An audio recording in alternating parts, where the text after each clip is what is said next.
we take a lot of pride in it as a unit, just because that shows like physical toughness.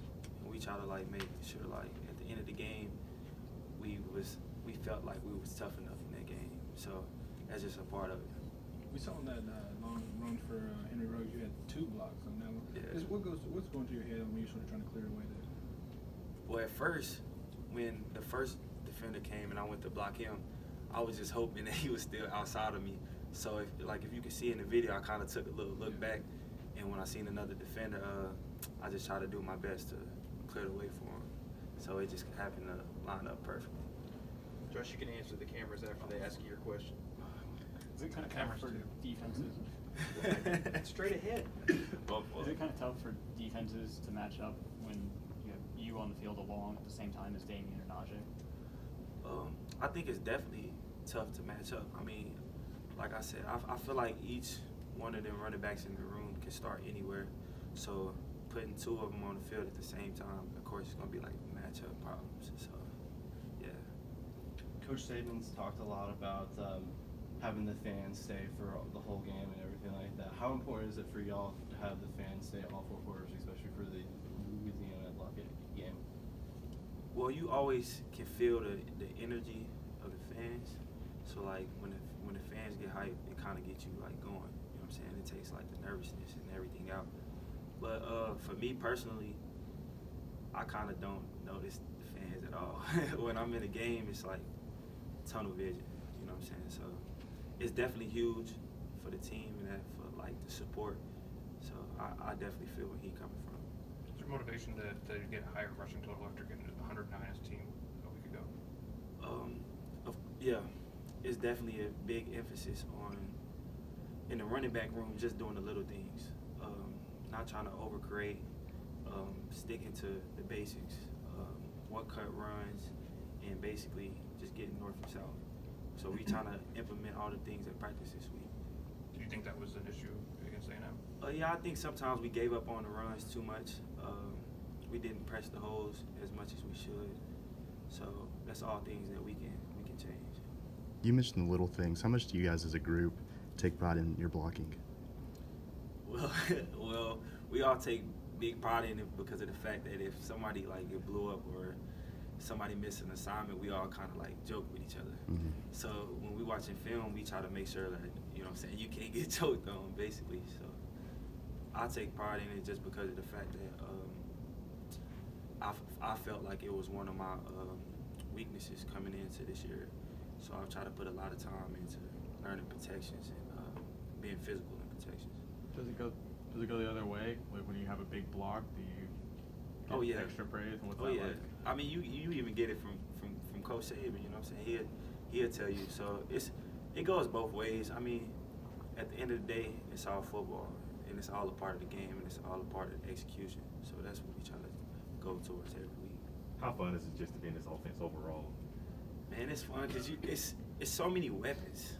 You know what I'm saying? You see so much, and it's like it's kind of surreal because you see the plays happening like in real life, and then you go watch them on ESPN or something. You see it on TV, and you're just like, wow, that really happened.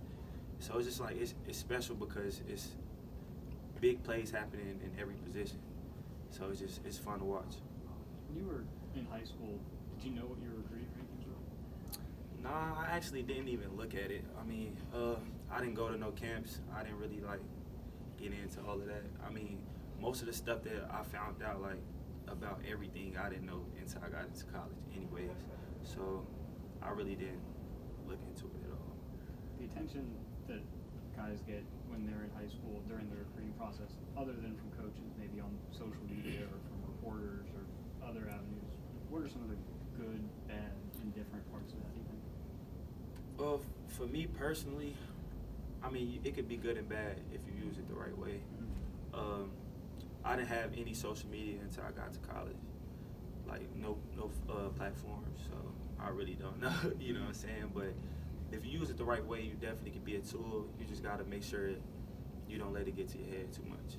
How do you use social media now? I use it a lot of different ways. I use it sometimes to get messages across. I use it as motivation, and sometimes I just use it to show people like we're normal. You know what I'm saying? A lot of people view us as a certain thing or a certain way. And you know what I'm saying? I joke on there and stuff like that just to show people that, like, I'm a regular person just like you. So. What's it like to see Alabama always on ESPN? It's been featured a lot, obviously, throughout the offseason and into this season. It's great, especially for the program. I really don't watch TV. People normally like send me the links and I end up seeing it or something like that. But it's definitely great. It's a humbling feeling because we used to idolize stuff like that. We used to idolize the people that we were seeing on TV. So now that like you're that person, it's just like it's a humbling feeling. Back-to-back 11 o'clock games. Just as a player, how do you feel about those? I love the morning games. Really? Yeah, I love the morning. Just because of the fact it makes me feel like, all right, when I first started, you know what I'm saying, Little League, Mighty Might, all your games was early in the morning. You know what I'm saying? You get them, and you actually have to have a weekend. We finally get a weekend. That's the biggest thing. I get a break. You know what I'm saying? I can lay down and recover and everything. So that's the best thing for me. Couple more. The tight end group has kind of really started to assert themselves in the passing game. You know, Hale has been really a key for you, especially as a run blocker and everything like that. But what was it like to see him get 2 catches and Irv starting to assert himself in the passing game? Well, Hale, he's one of them guys that does all the little things. He does like hard work every day, every play. Doesn't say nothing. He just go about his business. So for him to finally get catches and like get some recognition is huge in my eyes because I feel like he deserved it. Irv coming in, you know what I'm saying, that was my roommate. It's still like my best friend to this day. It's good to see that like his work he's putting in is paying off. I was joking with him the other day, told him he don't have no juke moves. but yeah, he definitely been playing good. All the tight end group, they've been playing good. How close is this running back room, and how do you guys sort of push each other? You talked about how you think each one in that room could start it. Yeah, like I said, I think that everybody in that room could go play anywhere. We push each other each day because you want to not only be the best you could be, but you want to like make sure you're at the top of your game. And they gonna push you to be at the top of your game every day. So each day it's like a grind, but it's also fun just because of the fact that like we joke with each other, everybody close, you know what I'm saying, everybody cool, we come to each other, we play with each other outside of, you know what I'm saying, football. We might play 2K tournaments or anything. So it's just interesting but fun at the same time to see how everybody is humbled and like not selfish with it at all. So it's huge. Oh, sorry. Thanks, Josh.